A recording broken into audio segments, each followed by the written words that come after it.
Students, today we discuss a problem related to the simple vapor compression refrigeration system with a dry saturated vapor after compression. Means the condition of the refrigerant after compression is dry saturated. Okay, here is the question. A vapor compression refrigeration system works between the pressure limits of 60 bar and 25 bar. So, the 60 bar corresponds to the condenser pressure and 25 bar corresponds to evaporator pressure. We know vapor compression refrigeration system works between two pressure limits, condenser pressure and evaporator pressure. The higher pressure is condenser pressure and the evaporator pressure is lower as compared to condenser pressure. Okay, the working fluid is just dry saturated at the end of compression and there is no undercooling of the liquid before the expansion valve. Determine A part coefficient of performance, B part capacity of the refrigerator if the fluid flow is at the rate of 5 kg per minute. Here is the data related to the enthalpy and entropy at two pressures. At pressure 60 bar, the enthalpy of the liquid and vapor is shown below. Also, at pressure 60 bar, the entropy, specific entropy of the liquid and vapor are shown below. Also, at 25 bar, the enthalpy and entropy of liquid and vapor is shown here. Okay, next we go to the PV and TS diagram. We already discussed the two diagrams, PV, TS diagrams. Here, 2 is the dry saturated vapor condition and 3 is the dry saturated liquid condition. ഇനി ഇവിടെ നമ്മൾ ശ്രദ്ധിക്കേണ്ട ഒരു കാര്യം, ഈ രണ്ട് pressure നമുക്ക് തന്നിട്ടുണ്ട്, 60 ബാർ ആൻഡ് 25 ബാർ. 60 ബാർ എന്ന് പറയുമ്പോൾ കണ്ടൻസർ പ്രഷറാണ്, 25 ബാർ എന്ന് പറയുമ്പോൾ ഇവാപ്പറേറ്റർ പ്രഷറാണ്. So, 0.2 and 0.3 60 bar ആണ്. P2 equal to P3 is equal to 60 bar. Also, P1 is equal to P4 is equal to 25 bar. 25 bar. Okay. ഇനി നമുക്ക് കണ്ടുപിടിക്കേണ്ടത് ഓരോ പോയിന്റിലെയും എൻതാൽപ്പിയാണ്. Because we know COP of the refrigerator is equal to heat absorbed divided by work done. അപ്പോൾ heat absorbed or refrigerating effect എന്ന് പറഞ്ഞാൽ H1 minus H4 ആണ്. Work done എന്ന് പറയുമ്പോൾ H2 മൈനസ് H1 ആണ്. So we need to find the values of H1, H2 and H4. We already know H4 is equal to H3. 0.2 dry saturated vapour ആയതുകൊണ്ട് നമുക്ക് 0.2ൻ്റെ value direct കിട്ടും. 0.3 saturated liquid ആയതുകൊണ്ട് 0.3ലെ data നമുക്ക് direct കിട്ടും. 0.3ലെ enthalpy തന്നെയാണ് 0.4ലെ. So 4ലെ enthalpy നമുക്ക് കിട്ടും. Then unknown ആയിട്ടുള്ള ആദ്യ ഒരു വാല്യൂ എന്ന് പറയുന്നത് 0.1ലെ എൻതാൽപ്പിയാണ്. So we need to find what's the value of enthalpy at 0.1. Okay, ഇനി നമ്മളൊരു കാര്യം കൂടെ ശ്രദ്ധിക്കണം. ഇവിടെ നമുക്ക് 60 ബാർ തന്നിട്ടുണ്ട്. 60 ബാർ കറസ്പോണ്ട്സ് ടു 0.2 ആൻഡ് 0.3. അതായത് 2 to 3 പ്രോസസ്സ് എന്ന് പറയുന്നത് 60 ബാറാണ്. സോ 60 ബാറിലുള്ള ഒരു ലിക്വിഡിൻ്റെ എൻതാൽപ്പി എന്ന് പറയുന്നത് 151.96 ആണ്. അതേസമയം വേപ്പറിൻ്റെ എൻതാൽപ്പി എന്ന് പറയുന്നത് 293.29 ആണ്. സോ കറസ്പോണ്ടിങ് ടു 60 ബാർ വേപ്പറിൻ്റെ എൻതാൽപ്പി എന്ന് പറയുന്നത് 0.2 എത്രയാണോ 0.2ലെ വാല്യൂ ആണ് സൂചിപ്പിക്കുക. ഇനി ലിക്വിഡിൻ്റെ എൻതാൽപ്പി എന്ന് പറയുന്നത് 0.3ലെ എൻതാൽപ്പിയാണ് കാണിക്കുന്നത്. സോ നമുക്ക് ഡയറക്റ്റ് ക്വസ്റ്റ്യനിലെ ഡേറ്റയിൽ തന്നെ 0.2ലെയും 0.3ലെയും എൻതാൽപ്പി കിട്ടി. 0.3ൽ കിട്ടിയാൽ 0.4ലെ കിട്ടും, കാരണം 3 to 4 is isentropic process. Then 0.1ലെ എൻതാൽപ്പി കാണണം. ഓക്കെ, 0.1 എന്ന് പറയുന്നത് കറസ്പോണ്ട്സ് ടു 25 ബാർ ആണ്. ഓക്കെ, 0.1ലെ ലിക്വിഡിൻ്റെ എൻതാൽപ്പി വൺ എടുക്കുകയാണെങ്കിൽ നമ്മൾ HF1 ഉണ്ട്, HG1 ഉണ്ട്. HF1 എന്ന് പറയുന്ന വാല്യൂ ആണ് ഇത്, ഇവിടുത്തെ വാല്യൂ ആണ് HF1. ഇനി HG1 എന്ന് പറഞ്ഞാൽ ഈ ലൈൻ 4 to 1 എന്ന് പറയുന്ന ലൈൻ വന്ന് ഡ്രൈ സാച്ചുറേറ്റഡ് വേപ്പറിൽ വന്ന് മുട്ടുമ്പോൾ ആ ഒരു പോയിൻ്റാണ് HG1. എന്തിനാണ് നമ്മൾ HF1ഉം HG1ഉം പറയുന്നത്? നമുക്കറിയാം 1ലെ എൻതാൽപ്പി 1 എന്ന് പറയുന്ന പോയിന്റിൽ ലിക്വിഡ് പ്ലസ് വേപ്പർ മിക്സ്ചറാണ്. സോ നമ്മൾ ലിക്വിഡിനെ കൺസിഡർ ചെയ്യണം, വേപ്പറിനെ കൺസിഡർ ചെയ്യണം. അതുകൊണ്ട് 1ലെ എൻതാൽപ്പി എന്ന് പറഞ്ഞാൽ H1 ഈക്വൽ ടു HF1. 1 എന്ന് പറയുന്ന പോയിന്റ് ആദ്യം ഫ്ലൂയിഡ് ലിക്വിഡ് കണ്ടീഷൻ ആയിരുന്നപ്പോൾ ഉള്ള enthalpy HF1 plus X1 dryness fraction at 1 into HG1 minus HF1. HG1 minus HF1 എന്ന് പറയുന്നതാണ് ലേറ്റൻറ്റ് ഹീറ്റ്. അപ്പോൾ ഇതാണ് ലേറ്റൻറ്റ് ഹീറ്റ്. അപ്പോൾ പോയിൻ്റ് 1ൽ ആ ലേറ്റൻറ്റ് ഹീറ്റിൽ എത്ര പാർട്ടുണ്ട് അത് കണ്ടെത്തുന്നത് X1 into HG1 minus HF1 ആണ്. ഓക്കെ, അപ്പോൾ നമുക്ക് HF1 കാണണം, HG1 കാണണം. അതിനെന്താണ് മാർഗം? 1 എന്ന് പറയുന്ന പോയിൻ്റ് 25 ബാറാണ്. അപ്പോൾ 25 ബാറിൽ ഒരു ലിക്വിഡിൻ്റെ എൻതാൽപ്പി എന്ന് പറയുന്നത് 56.32 ആണ്.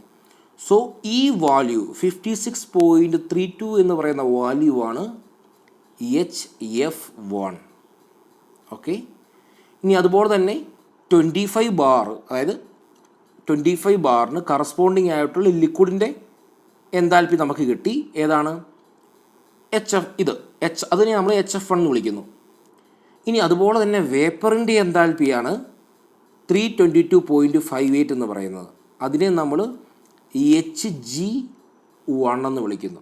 കാരണം ആ HG1 എന്ന് പറയുന്നത് ഇതാണ്, അതായത് 4 to 1 എന്ന് പറയുന്ന ലൈൻ വന്ന് സാറ്റുറേറ്റഡ് വേപ്പർ ലൈനിൽ വന്ന് മുട്ടുമ്പോൾ ആ പോയിൻ്റാണ് HG1. അങ്ങനെയെങ്കിൽ ആ HG1ലെ എൻതാൽപ്പി എന്ന് പറയുന്നത് 322.58. അപ്പോൾ നമുക്ക് HF1 അറിയാം, HG1 അറിയാം.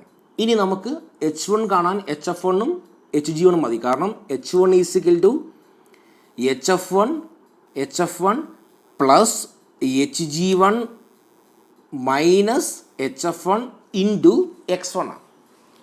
അതായത് HG1 minus HF1 into dryness fraction at point 1 X1 plus enthalpy of the liquid at point 1 HF1. Okay, അപ്പോൾ നമുക്ക് ഇവിടെ അൺനോൺ ആയിട്ടുള്ളൊരു പാരാമീറ്റർ എന്ന് പറയുന്നത് X1 ആണ്. X1 കിട്ടിയാൽ മാത്രമേ നമുക്ക് പോയിൻ്റ് 1ലെ എൻതാൽപ്പി കിട്ടൂ. പോയിൻ്റ് 1ലെ എൻതാൽപ്പി കിട്ടിയാൽ നമുക്ക് ഓൾമോസ്റ്റ് അല്ല എല്ലാ പോയിന്റിലെയും നമുക്ക് എൻതാൽപ്പി കിട്ടും. ഓക്കെ, അപ്പോൾ അതിനെന്താണ് മാർഗം? അതോടൊപ്പം തന്നെ നമ്മൾ മനസ്സിലാക്കേണ്ട ഒരു കാര്യം, 25 ബാർ എടുക്കുന്നു. ആ 25 ബാറിൽ ലിക്വിഡിൻ്റെ എൻട്രോപ്പി 0.226, അതുപോലെ തന്നെ വേപ്പറിൻ്റെ എൻട്രോപ്പി 1.2464. നമുക്ക് നോക്കാം. എൻട്രോപ്പി ഡയഗ്രം എടുക്കുന്നു. എൻട്രോപ്പി ഡയഗ്രത്തിൽ ഇതാണ് പോയിൻ്റ് 1. ഇപ്പോൾ 4 to 1 എന്ന് പറയുന്ന പ്രോസസ്സ് ഇതാണ്. ഈ ലൈൻ സ്ട്രെയിറ്റ് ആയിട്ട് പോകുന്നു. അത് സാറ്റുറേറ്റഡ് ലിക്വിഡ് ലൈനിൽ മുട്ടുന്നു എന്ന് കരുതുക. അങ്ങനെയെങ്കിൽ ആ മുട്ടുന്ന പോയിൻ്റാണ് SF1. ഓക്കെ, ആ SF1ൻ്റെ വാല്യൂ ആണ് നമുക്ക് തന്നിരിക്കുന്ന 0.226. എപ്പോഴും ഓർത്താൽ മതി, നമുക്ക് 2 പ്രഷർ ബാറുകൾ തന്നാലോ 2 ടെമ്പറേച്ചർ ലിമിറ്റുകൾ തന്നാലോ ഈ ഒരു പ്രഷറിൽ വരുന്ന പോയിൻറ്റ്സുകൾ ഏതൊക്കെയെന്ന് നോക്കുക. ഇവാപ്പറേറ്റർ പ്രഷറിൽ വരുന്ന പോയിൻറ്റ് 4ഉം 1ഉം ഉള്ളൂ. 4ലെ എൻതാൽപ്പി നമുക്ക് കണ്ടുപിടിക്കേണ്ട കാര്യമില്ല, കാരണം 3ലെ തന്നെയാണ് എൻതാൽപ്പി 4ലെ. പിന്നെ 1ലെ എൻതാൽപ്പി കണ്ടുപിടിക്കണം. അപ്പം 1ലെ എൻതാൽപ്പി എന്ന് പറഞ്ഞാൽ H1 is equal to HF1 plus X1 into HG1 minus HF1. അപ്പോൾ നമുക്ക് 1ലെ എൻതാൽപ്പി കിട്ടാൻ HF1 വേണം, X1 വേണം, HG1 വേണം. ബട്ട് നമുക്ക് ഡേറ്റയിൽ HF1ഉം HG1ഉം തരും. 25 ബാറിൽ കറസ്പോണ്ടിങ് ആയിട്ടുള്ള ലിക്വിഡിൻ്റെ എൻതാൽപ്പിയാണ് ഇത്. അതിനെയാണ് നമ്മൾ HF1 എന്ന് വിളിക്കുന്നു. അതുപോലെ തന്നെ വേപ്പറിൻ്റെ എൻതാൽപ്പിയാണ് ഇത്. അതിനെ നമ്മൾ HG1 എന്ന് വിളിക്കുന്നു. ഇൻ ദ സെയിം വേ 25 ബാറിൽ ഉള്ള ലിക്വിഡിൻ്റെ എൻട്രോപ്പിയാണ് SF1. അതുപോലെ തന്നെ വേപ്പറിൻ്റെ എൻട്രോപ്പിയാണ് SG1. ഓക്കെ ആയല്ലോ. ഇനിയുള്ളത് 60 ബാറാണ്. 60 ബാറിൽ വരുന്ന പോയിൻറ്റ്സുകൾ 2ഉം 3ആണ്. അതിൽ 2 എന്ന് പറയുന്നത് സാറ്റുറേറ്റഡ് വേപ്പറും 3 സാറ്റുറേറ്റഡ് ലിക്വിഡുമാണ്. അതുകൊണ്ട് തന്നെ ഡയറക്റ്റ് നമുക്ക് വാല്യൂ കിട്ടും 60 ബാറിലുള്ള ലിക്വിഡിൻ്റെ എൻതാൽപ്പി എന്ന് പറയുന്നത് 151.96 ആണ്. അതുതന്നെയാണ് 0.3 എൻതാൽപ്പി. അപ്പോൾ 0.3 എൻതാൽപ്പിയാണ് 151.96. ഇനി 60 ബാറിലുള്ള 0.2 എൻതാൽപ്പി കാണാം. 0.2 ഓൾറെഡി ഡ്രൈ സാറ്റുറേറ്റഡ് വേപ്പർ ലൈനിലാണ്. അപ്പോൾ അതുകൊണ്ട് തന്നെ ഈ വേപ്പറിൻ്റെ എൻതാൽപ്പി തന്നെയാണ് 0.2 എൻതാൽപ്പി. ഓക്കെ. ഇനി ഇതുപോലെ തന്നെ 60 ബാറിലെ എൻട്രോപ്പികൾ, കാരണം 0.2 സാറ്റുറേറ്റഡ് ആണ്, സാറ്റുറേറ്റഡ് വേപ്പറാണ്, 0.3 സാറ്റുറേറ്റഡ് ലിക്വിഡാണ്. അതുകൊണ്ട് തന്നെ ഈ ലിക്വിഡിൻ്റെ entropy at 60 bar corresponds to entropy at 0.3 and the entropy of the vapor at 60 bar corresponds to the entropy of the 0.2. അപ്പോൾ നമുക്ക് 0.3 എൻട്രോപ്പി എന്ന് പറയുന്നത് ഈ 60 ബാറിലെ ലിക്വിഡിൻ്റെ എൻട്രോപ്പി തന്നെയാണ്. അതുപോലെ തന്നെ 0.2 എൻട്രോപ്പി എന്ന് പറയുന്നത് വേപ്പറിൻ്റെ 60 ബാറിലുള്ള എൻട്രോപ്പിയാണ്. അപ്പോൾ എപ്പോഴും ഓർക്കുക, നമുക്ക് 2 പ്രഷർ ലിമിറ്റുകളെ ഉണ്ടാവൂ.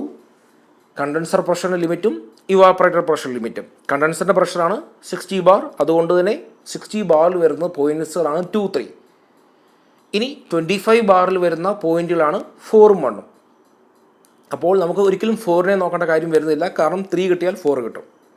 ഇനി 3 എപ്പോഴും മിക്ക കേസിലും 3 സാറ്റുറേറ്റഡ് ലിക്വിഡ് ആയിരിക്കും. അതുകൊണ്ട് തന്നെ ഏതാണോ ആ ഹയർ പ്രഷർ അല്ലെങ്കിൽ ഹയർ ടെമ്പറേച്ചർ, ആ ടെമ്പറേച്ചറിലെ ലിക്വിഡിൻ്റെ എൻതാൽപ്പി തന്നെയായിരിക്കും 3 എൻതാൽപ്പി, ലിക്വിഡിൻ്റെ എൻട്രോപ്പി തന്നെയായിരിക്കും 3 എൻട്രോപ്പി. ഇനി അതുപോലെ തന്നെ 2 എന്ന് പറയുന്നത് ഈ ഒരു കേസിൽ ഡ്രൈ സാറ്റുറേറ്റഡ് ആയതുകൊണ്ട് തന്നെയും 2 എന്ന് പറയുന്നത് 60 ബാറിലായതുകൊണ്ടുമാണ് 2 എൻതാൽപ്പി എന്ന് പറയുന്നത് വേപ്പറിൻ്റെ അതേ എൻതാൽപ്പി തന്നെയും 2 എൻട്രോപ്പി എന്ന് പറയുന്നത് വേപ്പറിൻ്റെ അതേ എൻട്രോപ്പിയായി വന്നത്. ഇനി 0.4ഉം 1 എടുക്കുന്നു. 4 നമുക്ക് ഡയറക്റ്റ് കിട്ടും, കാരണം H3 H4. 0.1 ഉള്ളൂ. 0.1 എൻതാൽപ്പി എന്ന് പറഞ്ഞാൽ നേരത്തെ പറഞ്ഞ പോലെ തന്നെ H1 HF1 plus X1 Hg1 minus HF1. അതിൽ 25 ബാറിൽ ലിക്വിഡിൻ്റെ എൻതാൽപ്പി 56.32, ഇതാണ് HF1. വേപ്പറിൻ്റെ എൻതാൽപ്പി 322.58, ഇതാണ് Hg1. ഇനി ആകെ നമുക്ക് അൺനോൺ ആയിട്ടുള്ളത് X1 ആണ്. അതുപോലെ തന്നെ 1 SF1 ഇതാണ്, G1 എന്ന് പറയുന്നത് ഇതാണ്. അപ്പോൾ നമ്മൾ ഈ ഡേറ്റാസ് വെച്ചുകൊണ്ട് ഗിവൺ ഡേറ്റ എഴുതുന്നു. P2 P3 60 bar, P1 P4 25 bar. Again we know 2 to 3 processes isothermal and 4 to 1 is also isothermal. അതുകൊണ്ട് T2 T3 295 Kelvin and T1 T4 261 Kelvin. Here the mass flow rate is 5 kilogram per minute. ഇനി ഞാനിവിടെ എഴുതിയിരിക്കുന്നത് four pressure 60 bar എടുക്കുന്നു, then four pressure 25 bar എടുക്കുന്നു. ആദ്യം 60 bar എടുക്കാം. 60 ബാറിലെ ലിക്വിഡിൻ്റെ enthalpy നമ്മൾ മാർക്ക് ചെയ്തു, ദെൻ വേപ്പറിൻ്റെ എൻതാൽപ്പി മാർക്ക് ചെയ്തു, ലിക്വിഡിൻ്റെ എൻട്രോപ്പി മാർക്ക് ചെയ്തു, വേപ്പറിൻ്റെ എൻട്രോപ്പി മാർക്ക് ചെയ്തു. ഇനി നമ്മളത് എങ്ങനെ നമ്മുടെ സിസ്റ്റത്തിലേക്ക് അത് യൂസ് ചെയ്യുന്നു എന്നുള്ളതാണ്. നമ്മുടെ പോയിൻറ്റുകൾ എങ്ങനെ ഈ HFും HG നമ്മൾ മാർക്ക് ചെയ്യുന്നു എന്നുള്ളതാണ്. ഇനി നമ്മൾ ശ്രദ്ധിക്കേണ്ട കാര്യം 60 ബാറിന് കറസ്പോണ്ടിങ് ആയിട്ടുള്ള പോയിൻറ്റ്സ് 2ഉം 3ഉം ആണ്. അതിൽ 3 എന്ന് പറയുന്നത് ഡ്രൈ സാറ്റുറേറ്റഡ് ലിക്വിഡാണ്. അപ്പോൾ ലിക്വിഡിൻ്റെ എൻതാൽപ്പി എന്താണോ അത് തന്നെയായിരിക്കും 0.3 എൻതാൽപ്പി. സോ HF എന്ന് പറയുന്നതാണ് ലിക്വിഡിൻ്റെ എൻതാൽപ്പി, അത് തന്നെയാണ് 0.3 എൻതാൽപ്പി H3, അത് തന്നെയാണ്. അതിനെ നമുക്ക് HF3 എന്ന് വിളിക്കാം. കാരണം ഞാൻ നേരത്തെ പറഞ്ഞിട്ടുണ്ട്, സാറ്റുറേറ്റഡ് ലിക്വിഡ് ലൈനിൽ ഏത് പോയിന്റ് വന്നാലും നമ്മൾ അതിനെ അവത്തിലെ എൻതാൽപ്പിയാണ് HF, എൻട്രോപ്പി ആണെങ്കിൽ SF എന്ന് വിളിക്കും. ഇനി സാറ്റുറേറ്റഡ് വേപ്പർ ലൈനിലെ ഏതെങ്കിലും പോയിന്റിൽ എൻതാൽപ്പിയാണ് കണ്ടുപിടിക്കേണ്ടെങ്കിൽ നമ്മളവിടെ HG എന്ന് വിളിക്കും, എൻട്രോപ്പി ആണെങ്കിൽ SG എന്ന് വിളിക്കും. സോ H3 HF3 H4 151.96 എന്ന് നമുക്ക് ഡയറക്റ്റ് കിട്ടുന്നു ആ ക്വസ്റ്റ്യനിൽ നിന്ന്. ഇനിയുള്ളത് 60 ബാറിലെ വേപ്പറിൻ്റെ എൻതാൽപ്പിയാണ്. അപ്പോൾ നമുക്കറിയാം 60 ബാറിൽ 0.2 ഉണ്ട്. ആ 2വിൻ്റെ കണ്ടീഷൻ ഡ്രൈ സാറ്റുറേറ്റഡ് വേപ്പറാണ്. സോ ആ H2ലെ എൻതാൽപ്പി എന്താണോ അത് equal to the value of Hg. Also H2വിനെ നമുക്കിങ്ങനെ എഴുതാം Hg2, കാരണം 2 എന്ന് പറയുന്ന പോയിൻ്റ് സാറ്റുറേറ്റഡ് വേപ്പർ ലൈനാണ്, അതുകൊണ്ട് നമുക്ക് Hg എന്ന് എഴുതാം.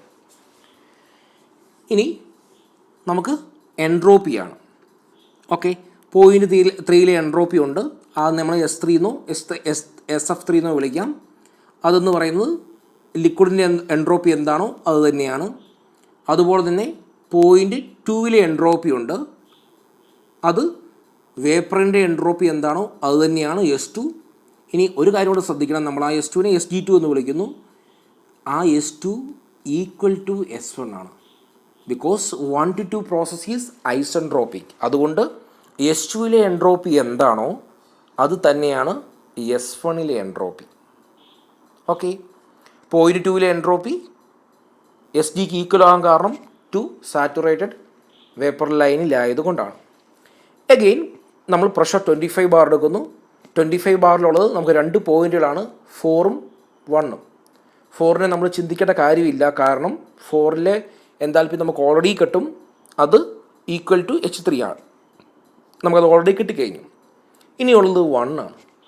1ലെ നമുക്ക് HF1 വേണം, Hg1 വേണം, X1 വേണം.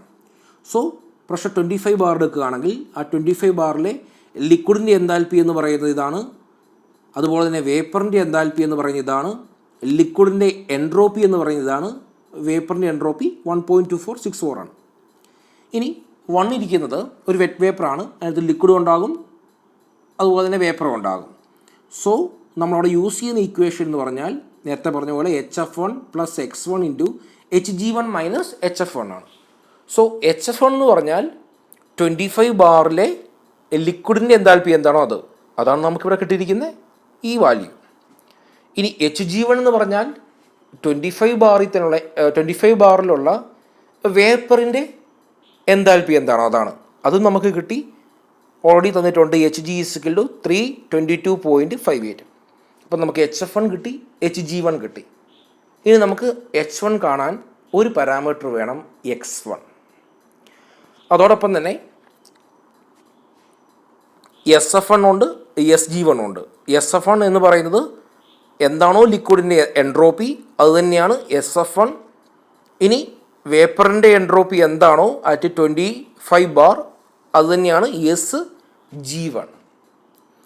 ഓക്കെ, നമുക്കിനി കണ്ടുപിടിക്കേണ്ടത് COP and the capacity of the refrigerator. ഇനി ഇക്വേഷൻസ് യൂസ്ഡ്.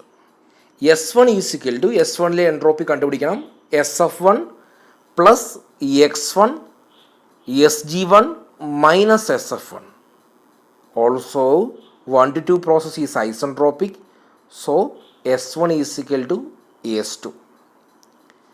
ഇനി enthalpy at point 1 H1 = HF1 + X1 × Hg1 - HF1. Here we know the values of SF1 and Sg1.